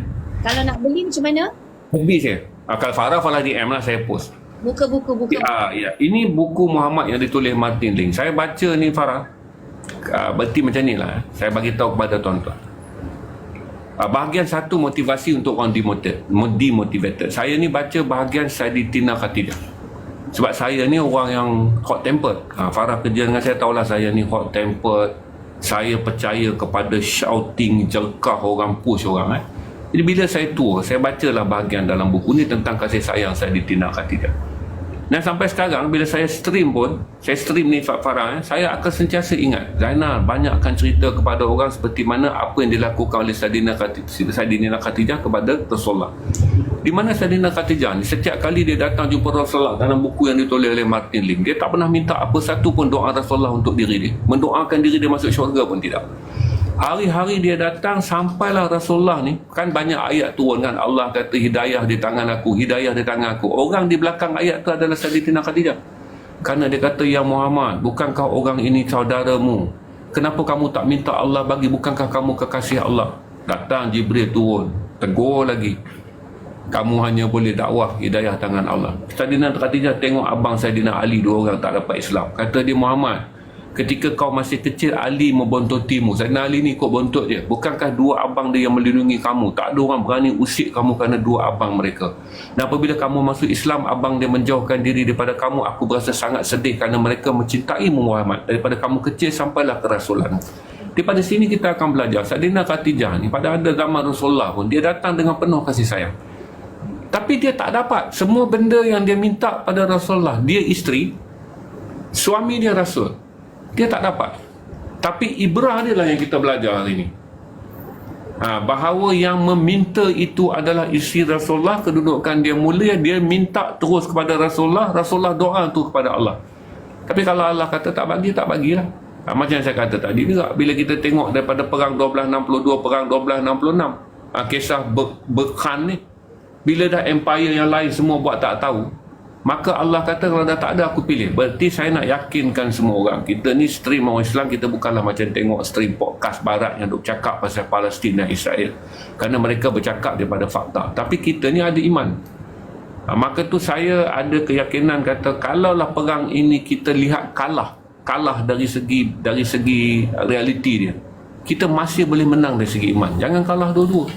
Dahlah, kalau iman keyakinan kita pada Allah tak ada, lepas tu kita kalah lagi dengan memenuhi dan memanjang-manjangkan fitnah dan memburukkan sama kita. Farah, kesedihan akan sentiasa ada, kerana kesedihan itulah keimanan. Mana ada iman tu diuji melainkan kamu merasa sedih. Seperti mana orang melakukan berdosa dia rasa bersalah, itu ujian. Bagi orang yang beriman, dia buat benda salah, dia dah rasa dosa tu. Maka orang yang berkasih sayang, apabila bencana timbul ke atas orang lain, kesedihan tu dia tanggung. Berarti itu iman kita. Kita semua bukan sedang menanggung penderitaan, kita semua sedang menanggung sifat keimanan kita. Maka kita kena tahu, jangan rasa kita akan kena depres macam orang mental kalah judi. Jangan rasa tertekan kerana kita ni orang terbeban hutang, dan jangan rasa kita rasa sekarang ni seperti mana orang putus cinta. Tidaklah, kita merasa semua benda ni adalah kerana iman kita yang sangat besar. Kita sayang pada saudara kita, maka kita tanggunglah. Kerana inilah tanggungan iman kita. Seperti mana yang ditanggung oleh Saidina Khadijah, kerana dia kasih. Lepas tu kalau baca dalam bab perpecahan tu, Farah, orang hati batu pun menangis. Saya jual buku ni, semua orang bersetuju bahawa mereka baca pandu-panduan yang saya bagi. Dan saya kata, pernahkah Nabi Muhammad SAW baca daripada Haji Wida sampai wafat Rasulullah SAW? Nabi masih lagi tidak dapat mengecap bahagia dari segi melihat umat. Sebab umat berpecah, umat berfitnah, merebut kuasa. Berarti yang ditinggalkan kepada kita adalah perjalanan kita sampai bila-bila pun, Farah, adalah tentang Islam ini bukanlah dijamin kemenangan untuk berbahagia. Kerana dia bukan agama bet, dia bukan agama betting. Menang je kita akan gembira, kalah kita akan bersedih. Ini perjalanan orang beriman ni, Farah. Kalau hari ini Farah rasa Farah sedih dan Farah menangis, maka Farah kata, Alhamdulillah, telah Allah bagi ke aku satu keimanan di mana satu sifat yang Allah nak, iaitu cinta kepada sesama Islam. Aku rasa sedih. Sampai itu kita berdoa. Yang lain kita berjuang. Ini kita lakukan, kita berjuang. Cuma saya kata, kita kena ada kedua-duanya. Kita tak sama macam podcast barat. Mereka bercerita fakta, data, angka, Islam boleh menang tu. Tapi kita adalah orang yang ada agama. Selain daripada kamu bercakap tentang benda-benda yang ada di dalam pengetahuan kamu, hendaklah kamu percaya juga pada benda-benda yang baik. Kasih sayang, reda pada Allah, berdoa, mengharap, tak pernah merasa kalah. Itu adalah tanda-tanda kita masih menang. Itu menang daripada keimanan kerana kita reda pada Allah. Itu setakat ni lah, saya tak mau bagi banyak fakta lah ketika orang Islam demoralize ni. Kalau saya baca bab Siti Khatijah yang panjangnya lebih kurang 120 muka surat tu pun, tak ada fakta dalam tu. Saya belajar tentang Sayyidatina Khatijah, lelaki tua yang punya banyak pengetahuan. Saya ada lebih kurang 100 lebih tokoh dunia yang saya boleh bercakap tanpa merujuk pada buku. Tapi hari ini kalau orang tanya saya apa pun, saya kata rujuklah pada Sayyidatina Khatijah. Kamu akan belajar banyak perkara sebagai lelaki. Kamu akan dapat banyak perkara daripada seorang yang hidup di sisi Rasulullah, yang tak pernah dia minta doa apa pun untuk diri dia. Dan kamu akan belajar bagaimana kebencian dapat hilang daripada hati kamu. Dan kemudian ni boleh kita kata kita belajar ibrah. Saya hal-hal Palestin ni kan, kalau kita nak cerita sedih, kita nak cerita sedih, memanglah kita dalam kesedihan. Tapi saya nak bagi tahu, biarlah kita bersedih di kalangan orang Islam yang beriman. Sedih kerana kita cintakan agama kita cintakan saudara seagama. Maka Allah pandang benda tu. Allah pandang benda tu. Maka lah sekali kalau Allah nak bantu, tuan-tuan, dia bantulah. Sebab sejarah Palestin ni, kalau Farah baca kan, tak adalah hari, kalau baca pula sejarah Palestin ni, orang cuma cerita 18 Saidina Umar dapat dengan mudah tahun 636, dan kemudian Salahuddin Ayyubi menang dalam perang 1087. Tapi sejarah sebelum tu dia kalah perang 1074, berapa ribu tentera Salahuddin meninggal, akan balik ke rahmatullah syahid. Dia kalah lagi perang 1184. Banyak perjalanan yang saya kata tadi, penyembelihan ulang-ulang kata orang Islam di Baghdad 200,000 lebih, iaitu 10 kali ganda daripada penyembelihan hari ini. Tapi akan sampai satu masa Allah kata, aku akan pilih seorang. Walaupun Allah tak pilih daripada kalangan orang Islam, dia ambil seorang kafir daripada saudara orang tu sendiri. Masuk Islam, diberi hidayah, diberi kuatan, diperangi saudaranya sendiri, hingga hilanglah musuh Islam pada tahun 1266 bila Hulagu Khan kalah dan kemudian dan tak lagi meneruskan serangan Empire Mongol ke atas wilayah-wilayah Islam. Selain daripada fakta, waktu semalam ni saya tak banyak cakap fakta lah, tapi kita cakap tentang mengubat hati supaya kita tak kecewa, kita terus. Kita terus dah hari ni kita kena latih anak kita untuk tengok ketabahan ibu dia, untuk tengok ketabahan ayah dia, abang dia, supaya besok kalau apa-apa berlaku, Farah, anak kita teladani kita. Dia teladani kita ni bukan saja solat kita, bukan saja amal kita. Anak kita teladani bahawa ibu aku hidup pada satu zaman di mana beribu orang terbunuh. Ibu aku stream malam-malam, ayah aku stream malam-malam, ayah aku tonton, ayah aku dengar, ayah aku doa. Sebab ujian ni tak akan berakhir, kita tak tahu apa akan berlaku pada anak kita. Maka latih anak kita berkata setiap kali datang ujian Allah yang sangat berat, janganlah kamu berpaling daripada bergantung pada Allah. Anak-anak kita semua tengok ni, anak saya yang jaga live malam ni. Saya akan meninggal lah dengan umur 55 ni. Kalau bonus sampai 63 umur Rasulullah, dia muda lagi. Kalau Allah bagi panjang mengikut sukatan logik manusia, dia akan hidup. Zaman dia kita tak tahu apa berlaku. Kita nak wariskan dia harta, apa yang boleh dia buat dengan harta. Kalau dia derma pada agama, bagus. Tapi kita nak wariskan satu benda, jangan kamu sekali-kali hilang kekentalan kamu sebagai orang Islam. Iman kamu ni janganlah hanya dahi kamu hitam, tapi hati kamu rapuh. Iman kamu ni janganlah hanya kerana jubah kamu cantik, tetapi kautan kedalaman kamu lemah. Ini yang kadang kita buat. Hari kita bercakap pada orang Islam, cakap pada orang Islam, Palestin bukanlah alat untuk kita bersedih. Sekali kita jatuh, berarti akhirnya kita pilih untuk solat dan sujud pada Allah, minta doa. Sekali kita rebah, berarti kita panjangkan lagi doa kita pada Allah. Selain siang hari ni atau pada waktu-waktu bekerja ni, kita buatlah kerja kita ni, Farah. Sebarkan maklumat, sampaikan kepada semua orang. Tetapi Islam bukanlah agama maklumat semata-mata. Dia adalah agama bergantung pada Allah. Jangan sedih. Apa ni, jangan rasa bersalah bila bersedih. Itu tanda keimanan kita. Cuma bagi saya berpegang pada kesedihan tu, saya pegang rapat. Sebab saya tak nak sedih tu hilang. Ya. Saya mahu kesedihan tu hilang sebab saya rasa itulah yang membakar semangat. Ya. Bila hilangnya sedih tu, saya takut saya tidak ada lagi semangat untuk buat apa-apa yang berkaitan tentang ummah. So kesedihan tu adalah pembakar ataupun api yang membakar semangat kita. Okey, satu lagi sebagai konklusi lah Banan. Farah memang nak compress the discussion. I don't want to take your time too long. Iaitu apa yang Banan tu cakap tu dah digambarkan dalam satu ayat Quran, An-Nasr, surah An-Nasr. Ialah bila Rasulullah SAW berjaya menakluk Mekah. Dan sebagai salah satu tanda kemenangan daripada surah An-Nasr tu ialah bahawa berboyon-boyon manusia masuk dalam Islam. Itu adalah salah satu tanda kemenangan. Kemenangan itu datang. Dan walaupun saya nak kira berboyon-boyon tu tidaklah berboyon-boyon seperti sewaktu Rasulullah membebaskan kota Mekah, tapi pada tahun ini juga kita melihat begitu ramai. Ni memang plot twist lah bagi saya, Banan. Begitu ramai masyarakat barat, etis, Zionis, Yahudi, Kristian yang mula baca Al-Quran dan mula masuk Islam secara live juga. Jadi ini satu yang saya kira plot twist yang jarang kita lihat. Dan tahun-tahun sebelum-sebelumnya, sejak 2008, 2009, 2014, 2000 berapa lagi? 2021, serangan-serangan sebelum ini, tak pernah saya lihat ini. Ini first time. Yang impaknya begitu besar. Sampai ada satu lelaki di Amerika yang mengatakan, aku tak sabar nak tengok dunia dikuasai oleh umat Islam. Dan dia kata, aku pun dah mula simpan janggut. Moga Allah beri hidayah kepada dia. Ya, alamin. Komen abang.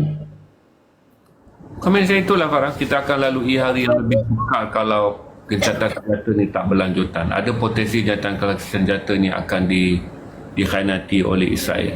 Akan ada tempoh perang yang sangat panjang. Akan ada langkah yang amat perlahan dari segi geopolitik di kalangan orang Islam. Tapi kita masih lagi mengharap beberapa keajaiban. Pertama adalah kebangkitan rakyat Israel sendiri yang dah ada 10,000 orang tunjuk perasaan hari Rabu. Berarti kalau Benjamin Netanyahu langgar kejahatan senjata ni, kita harap dia dihukum daripada dalam.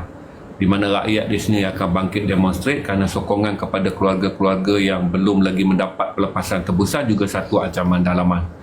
Kedua, kita doa dan seperti mana ada dalam Qunut Nazilah tu supaya mereka berpecah belah di kalangan mereka. Berarti sama ada sekarang Likud akan berpecah belah dengan 3 parti ultra ni, Uzma Yahudit, United Torah Judaism dan juga Religious Zionism. Bila kita baca doa Qunut ni, kita dah tahu dah spesifik kita sedang merancang salah satu adalah pecahnya mereka daripada dalam. Yang selebihnya tu Farah adalah kerana kita lihat sekarang ni sokongan daripada negara-negara yang kita tak pernah jangka, mesra Palestin dan mesra Islam. Mula ada petunjuk dia. Manakala yang paling penting tuan-tuan semua ni sekarang ni kita janganlah banyak berdebat. Kita banyak berusaha. Lepas tu saya kata orang duk komplain dekat saya pasal aman Palestin. Saya kata berhentilah. Tak usahlah bercakap tentang satu benda buruk. Sekarang musim sejuk dah datang bulan Januari. Saya akan ke Mesir insya-Allah dengan Palang Merah Mesir pada bulan Disember. Jadi kita tolong bantu apa yang boleh. Kalau kita tak boleh bantu, support NGO kita. Jangan jadi kerana aman Palestin semua orang nak kata telah fitnah semua NGO yang ada di. Kita jangan cari sebab untuk tidak membantu. Esok saya nak tunjuk supaya orang Malaysia tengok macam mana saya tengok di Aceh, orang berbungkus pakaian, orang berbungkus makanan, orang tak tidur malam menyediakan logistik. Kemudian pemandu-pemandu lori ni yang pergi balik sambung bawa. Kemudian di pintu Rafah orang bergadai nyawa untuk mengedarkan makanan. Kita sertai mereka. Jangan kamu sertai orang yang berdebat dan kemudiannya merugikan masa kamu. Simpan lidah kamu kalau kamu rasa perdebatan tu menjadi rugi, maka panjangkanlah kebaikan hati kamu. Bantu, ini masa bantu. Kita bantu supaya kita ni Farah, bila kita ada vibe positif kan. Kita hari-hari cakap, aku ada nampak NGO ni, apa Bulan Sabit Merah Mesir ni, mereka ni sangat aktif. Aku tahu Yayasan Aqsa Syarif banyak membantu. Besok 27 hari malam, 27 hari bulan malam, saya Restream dan rakan-rakan akan menyerahkan 50,000 dana bantuan kami kepada Islamic Relief Malaysia untuk projek khas mereka di Palestin. Kami akan raih lagi dana. Sebab apa tahu Farah? Setiap hari kita berlaku baik, Allah tutup hati kita untuk bersangka buruk. Takut kalau kita tak buat baik ni kan, pintu kebaikan ni tak digerakkan, yang terbuka adalah pintu kejahatan. Jadi kita ada RM1, ambillah RM1, ya Allah. Di tengah-tengah begitu banyak fitnah, aku buka pintu kebaikan aku ni, kau tutuplah pintu buruk sangka aku. Maka itulah kita membina. Jadi kalau kita tak mengusahakan kebaikan, kita tak akan boleh melemahkan buruk sangka dalam diri kita. Hari ni ancaman yang besar tentang Palestin ni fitnah. Perang tu dah memang saya kata mereka ni adalah peperangan daripada tahun 87 bawa 93. 6 tahun strike. Mereka pernah berperang. Kemudian mereka ada intifada 2000-2005. Kemudian mereka ada strike perang yang besar 2014, 50 hari, dipanggil sebagai perang 50 hari Gaza Israel. Ujian bagi mereka adalah mereka fahami apa yang telah Allah uji ke atas mereka. Sama ada mereka menangis, mereka apa adalah kerana mereka manusia biasa, hamba Allah. Mereka menangis kerana keimanan mereka, kerana anak yang mereka Allah bagi, amanah yang dapat mereka jaga, sebentar Allah ambil balik. Tapi kita ni, maka tu saya kata pada tuan-tuan, mulakan RM1 sehari dengan niat aku telah berbuat baik supaya Allah tutup buruk sangka aku. Esok buat lagi, maka akhirnya perang ni tuan-tuan, apabila kita bangun di padang mahsyar, ia menjadi jaminan kita semua saling tersenyum. Kerana walaupun banyak duka dunia kita bawa ni Farah, kita kata besok lah kita tak panjang umur kan, kita mati dalam keadaan sedih, tapi kita akan bertemu di padang mahsyar sebagai orang gembira. Kerana dalam hidup kita melalui semua benda ni dengan menjalankan kerja-kerja baik yang Allah jamin kepada kita. Allah jamin kepada kita, tak mungkinlah akan dibalas benda yang buruk pada kita ketika ujian kita ke atas hidup ni kita laksanakan lulus dengan baik. Itu nak kena jaga je sebab kita ni orang beragama. Kita bukan golongan sekular yang sedang buat podcast. Kita bukan golongan free thinker yang sedang buat podcast. Kita adalah orang-orang Islam yang menjalankan podcast, berbincang, tuan-tuan masuk tonton, saya masuk cakap, Farah jadi host. Kita semua sedang mencari redha untuk hidup kita yang kemudian. Thank you Abang. Jazakallah khairan kathiran. Thank you for your time Abang. Okey, terima kasih Farah. Terima kasih semua, apa yang saya cakap salah saya minta maaf. Okey, saya minta maaf. Kalau saya salah cakap, saya bukanlah anti TikTok, tapi saya tak berani di TikTok. Saya orang tua ni anti tisu. TikTok ni semua yang American football, TikTok ni semua dia panggil main rugby. Kita orang tua-tua ni main chess, main carom, kita tak pernah pakai sah. Jadi kita tak beranilah nak live di TikTok ni. Farah jemput. Sebab Farah ni kawan lama, saya pun menghormati perjalanan Farah, nampak banyak video-video dia. Jadi saya datang bukanlah kerana TikTok, bukanlah kerana stream. Saya datang kerana saya nak satu hari saya boleh tersenyum dengan Farah dengan mengatakan, pernahkah kamu ingat ketika kita hidup di padang mahsyar besok? Pernahkah kamu ingat kita pernah melakukan sesuatu untuk saudara Palestin kita sekarang? Kita ada perkara-perkara yang indah di padang mahsyar, kita ada perkara yang indah yang melupakan kita pada matahari di atas jengkal, di atas kepala. Itu yang kita nak daripada Allah. Amin, amin, ya Rabbil Alamin. Terima kasih semua. Assalamualaikum warahmatullahi. Thank you so much Abang Nal. Amin ya Rabbal Alamin. Alhamdulillah. Masya Allah. Alhamdulillah. Alhamdulillah, Abang Nal has always been a good boss. Individu yang sentiasa memberikan kebaikan. May Allah bless you Abang Nal. Moga Allah memberkati Abang Nal. Moga Allah memberi banyak ganjaran kepada Abang Nal, sebab sentiasa bila masuk dalam live TikTok saya sentiasa memberi maklumat yang bukan saja berfakta tetapi yang mendekatkan hati kita dengan apa yang Allah ajar. Masya Allah. La hawla wa la quwwata illa billah. May Allah bless you Abang Nal. Thank you so much. I think everyone needed this. I also needed this. Moga kita semua betulkan balik niat kita, betulkan balik cara pemikiran kita, betulkan hati kita. Kita jangan menghabiskan tenaga dengan perdebatan yang sia-sia. Jangan lagi kita lalai dalam pengurusan masa kita. Ayuh kita kumpulkan tenaga kita, masa kita untuk bersatu padu bersama-sama kita untuk mendapatkan sesuatu untuk ummah. Maksudnya kita kena bersatu padu, insyaAllah. Jazakallah khairan kathiran. Tak tahulah saya berapa kali saya nak cakap. Hanya Allah sahaja yang mampu memberikan kebaikan kepada Abang Nal kerana sudi hidupkan kembali akaun TikTok yang dilupuskan. Alhamdulillah. Abang Nal dah kata Abang Nal tak suka berada di platform TikTok kerana toksik, tapi Alhamdulillah Allah sejukkan hati Abang Nal untuk kembali. Sebab saya, walaupun saya pun rasa dekat sini macam-macam manusia ada di sini, namun saya tak nak berputus asa. Saya rasa platform ni ramai orang berada di sini sekarang, dan di kalangan anak muda, golongan adik-adik yang di bawah saya, dan mungkin anak-anak usia anak-anak saya. InsyaAllah moga apa yang kita lalui, apa yang saya berada di sini bersama dengan semua sahabat-sahabat semua memberi manfaat supaya kita ni semua menjadi ummah yang bersatu padu dalam membuat kebaikan. Ya Allah, aku memohon padamu ya Allah, satukanlah hati-hati kami ya Allah. Jauhkanlah kami daripada perbuatan yang sia-sia ya Allah. Satukanlah hati kami ya Allah, agar kami dapat berusaha menggunakan kudrat, masa dan tenaga untuk kebaikan dan bukannya kejahatan ya Allah. Jauhkan kami daripada kejahatan ya Allah. Jauhkan kami daripada sikap suka bertengkar sesama kami ya Allah. Satu padukanlah hati kami ya Allah. Dan ya Allah, bagilah kami menjadi manusia yang Engkau akan gembira bertemu kami di yaumul akhirah ya Allah. Ya Allah, lembutkanlah hati kami, tutupkanlah prasangka dalam hati dan lubuk jiwa kami ya Allah. Alhamdulillah, terima kasih Abang Nal. Saya tak sangka, saya ingatkan saya hanya nak mencungkil maklumat daripada Abang Nal, tapi Abang Nal sentiasa memberi manfaat dan melembutkan hati saya yang kadang-kadang keras juga. Jazakallah khairan kathiran. Dan okey, saya buka sedikit komen sebelum saya mengundurkan diri, insya-Allah. Komen. Okey, terima kasih Farhan, Khoslan, semua, Azim Hanis, Epic, Frankie, semua jazakallah khairan kathiran. Terima kasih semua. Ya Allah, moga hati kita lembut, sama-sama kita berjihad di jalan Allah. Moga kita semua bersatu padu dalam mengejar redha Allah. Dan moga isu Palestin yang berada di hadapan mata kita ini bukan memecah belahkan kita, tapi menyatukan kita, insya-Allah. Ya Allah, thank you so much Abang Nal, thank you so much semua orang. InsyaAllah saya akan terus membawa konten-konten yang bermanfaat.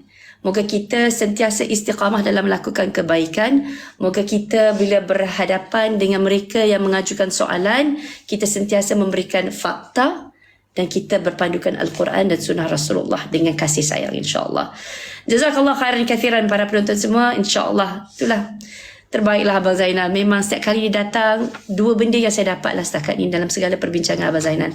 Satu, jangan kita berpecah belah. Jangan kita berkata kasar sesama saudara kita.